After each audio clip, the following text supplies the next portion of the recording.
Har bir qiz kichkinaligidan chiroyli oilaga kelin bo'lishini, kelinlik libosini kiyishini, chiroyli oilaning bekasi va onalik baxtiga erishishini orzu qilib katta bo'ladi.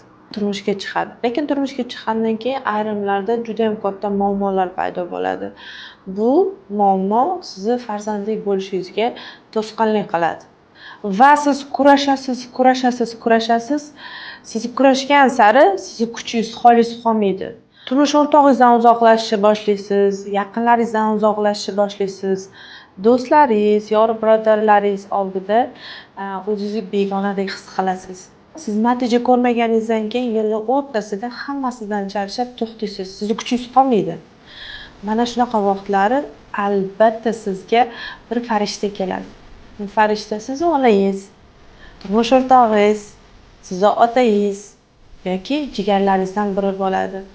Va siz mana shu farishtalar qanoti ostida siz harakat qilasiz. Siz faqat oldinga yurasiz.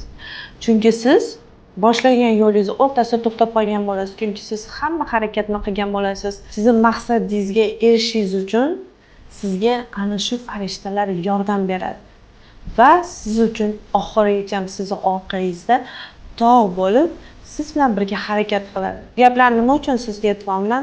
Siz maqsadingiz yo'lida hech qachon to'xtab qolishingiz kerak emas. Albatta sizning orqangizda turib beradigan farishtalaringiz bo'ladi. Gulbahor orqasida oilasi, ota-onasi, Dildor orqasida qaynonasi va o'zining onajonisi, turmush o'rtog'i turib bergan. Sitorani oilasida Abdulloh turmush o'rtog'i orqasida tog' bo'lib yordam bergan.